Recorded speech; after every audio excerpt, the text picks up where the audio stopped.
Hello and welcome to the third part of this Field Seymour Parks webinar on IR35 and the changes that are coming in April 2020. My name is Ian McRae and I am an employment partner here. Hopefully you'll have already seen part one where I talk about the existing position in the private sector, part two where I talk about the changes, and now in the final part of this webinar I'm going to be talking about some contractual issues. So what we're considering here is what is the impact on your contracts of these changes that are coming in April 2020.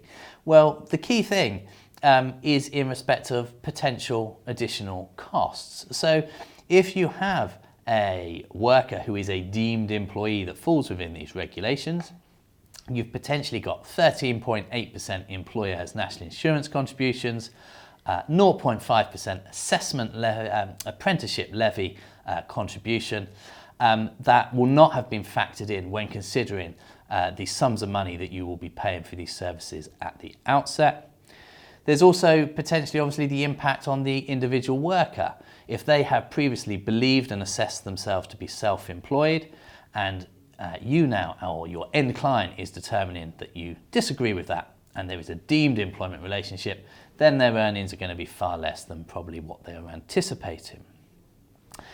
The key here is time is of the essence. So when these changes kick in April, that's the point that tax deductions are meant to be made. That's not the point you start your status determinations or make any changes to your contracts. That all needs to be done well in advance, because that is the point that any deductions and payments to the revenue need to start from.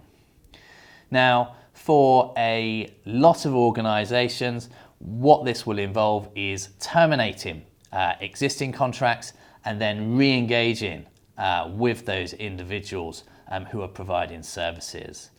And that might be because there needs to be a change in the nature of the relationship. So there may be a move away from a self-employed relationship, or indeed just making changes to ensure that it is a genuine self-employed relationship with no deemed employment. There may also need to be changes to reflect the financial burden that one or either of the parties are now having to bear that wasn't believed to be the case when the contract was initially entered into. And you may also need to do that, or want to do that, to draw a line under any past issues and move forward on a contractual basis that fits in or outside of the regulations, but in any event with some certainty moving forward. Most self-employed sort of contractual relationships with intermediaries can normally be terminated on short notice, but that's not always the case. And if you have contracts that are for a long fixed term or can't be terminated or can't be renegotiated from a legal or a practical perspective, then there is obviously the possibility of contractual disputes arising. Because if a contract requires a end client to pay X sum of money, and the end client is now saying, well, I'm not paying X sum of money because I've got to make these deductions because I believe there is deemed employment, you can see disputes arising as to whether or not those payments are legally required or not. So that is why most organisations who are affected by this and have the ability to do so are terminating or renegotiating contracts. So what about new contracts? What if you're entering into a new contract and you want to try and remain outside of the IR35 regulations? You want to avoid deemed employment. Well, ultimately the rules on deemed employment, as I talked about in a little bit in part one, nothing's changed there. It's still the same tests that have been applied and have been applied for a number of years. The difference is the liability and responsibility for determining that status has shifted. It shifts with the client. And obviously that may bring an increased focus or maybe a more risk-adverse approach to whether or not deductions need to be made. Now obviously there's a number of solutions. You could change the nature of the relationship. So you may decide that actually it just needs to be a direct employed relationship. Or you may decide, as indeed some large organisations have already indicated, that they will just be making PAY deductions across all contractual relationships. The other thing, of course, is whether or not you can change the relationship so there is less likely to be any deemed employment. The problem you always have with this is you can have a beautifully worded contract that, as far as possible, makes it clear that there's no deemed employment. But if that doesn't match the reality of the situation or doesn't live up to the commercial realities of what actually is required from those services, then that's not going to work. So let's have a look at a few areas to consider, which obviously matched in with these deemed employment tests. So the first thing to think about is personal service. So if you are looking for a contractual arrangement that is not going to have deemed employment, you might want to look at whether you can phrase the contractual obligation in terms of the standards that are required, the qualities that are required, rather than the individual who performs them. Because if you can move away from having an specific individual who's required to perform the services and instead judge the quality of the output, then that is much less likely to result in deemed employment. If you can't do that, then you might need to look at the issue of substitution. So obviously if you want self-employment, then an absolute right to appoint a substitute would be a very, very good indicator of that. However, does that actually work for your business in practice? You may well care who turns up and performs the services for you, particularly if they are of a technical nature. And if so, you'll have to think about what limits you place on that right to appoint a substitute.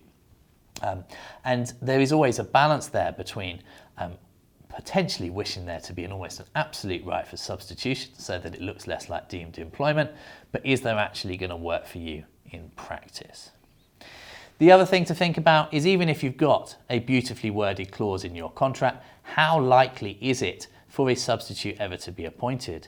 If it is never going to happen because of the nature of the industry or the nature of the role, then again, it's going to have little impact on that deemed employment test, that status. The other thing, aside from substitution, is whether there's going to be any third-party involvement. So if there are any ancillary aspects of the services that are going to be passed through to third parties, again, that's something that can be considered within the contract. Second issue is the idea of mutuality of obligation. Well, if you want a genuine self-employed relationship, then there should normally be no obligation to offer work and no obligation to accept it. Obviously, it's not always that easy. And you might also see that there are minimum commitments, either to provide work or minimum periods of time that are required to be available. The more you move along that scale in terms of sort of requiring work to be provided or requiring individuals to be ready when you need them, the more it looks like an employment relationship. You also might want to consider whether your contracts contain commitments to do ancillary work outside the core hours or outside the core tasks. Do you have a clause in your contract that requires somebody to be available to provide explanation or answer questions on demand? That may well be very helpful from a practical perspective, but again, it will be another indicator pointing towards an employment relationship.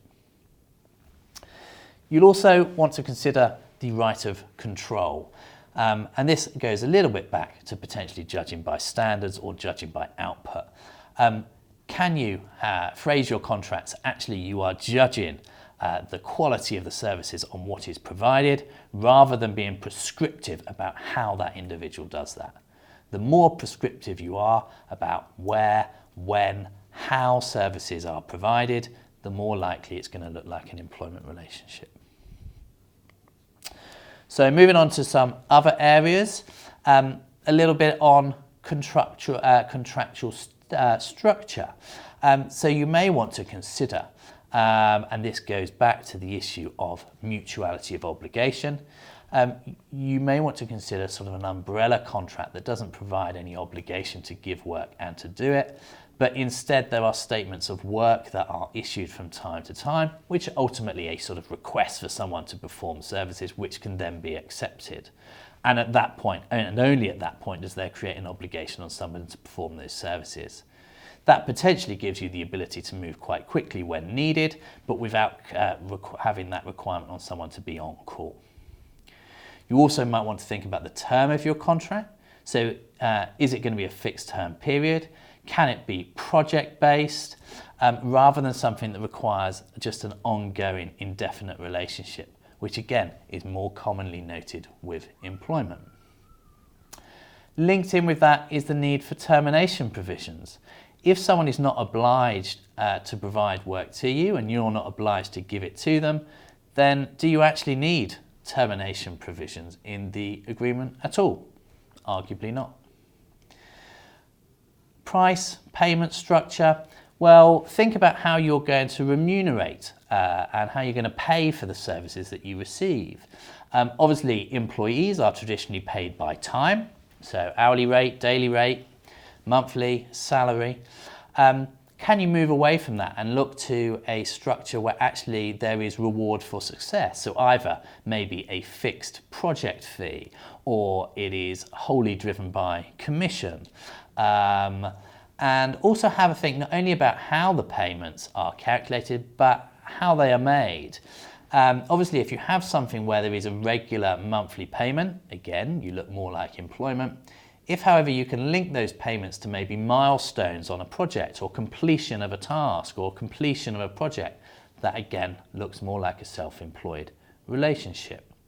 And obviously, it should go without saying that there should be a genuine invoicing structure for this rather than payments just being made as required by the client. There should be an invoicing process involved.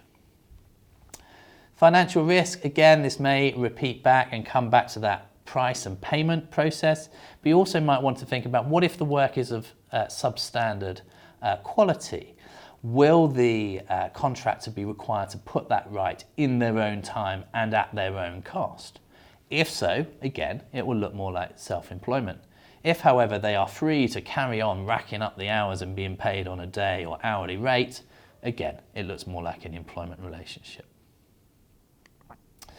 So my third set of things to consider is look at equipment. So again, when you're structuring your arrangements, who's going to provide the necessary ancillaries for the services to be provided? What hardware is going to be provided? What software is required? Where are is there going to need to be access to premises or support services? Who's going to provide those and who is going to pay for them? Obviously, traditionally, self-employed relationship, the self-employed individual would pay for those things and meet those costs and would not be able to expense those back to the client. Integration into the client organisation. Ideally, you need it to be quite clear for somebody coming in and looking at your employees and looking at your contractors that it's very clear who is who. Think about job titles, think about email addresses, think about how people are presented to third parties, whether or not they're on your website. All of those things can point to whether someone is integrated into the client organisation. Benefits, generally try and ensure that you steer away from any benefits that could be seen as linked to employment. And whilst intention of the parties is not going to be a determining factor in your contract as to whether there is deemed employment, it would still make sense for there to be a clear agreement between the parties as to whether there is going to be deemed employment or not, and for that to be reflected in the contract as well. So a number of things to think about there in terms of your contract, and we would always recommend that you review your contracts, and that could be employment contracts as well as self-employment contracts, on a regular basis. So a few final points, the usual caveat. This is obviously only a brief introductory summary. Please do take your own legal advice, and if you have any questions or would like any help with that, anything, then please do not hesitate to get in touch. We will be producing regular email updates on this topic and indeed other areas of law as things develop. And if you would like to subscribe to those free updates, then please do get in touch. And if you haven't already watched them, please do check out part 1 of this webinar, where I talk about the current position for IR35 in the private sector, and part 2, where I talk about the changes that are coming to the private sector in April 2020.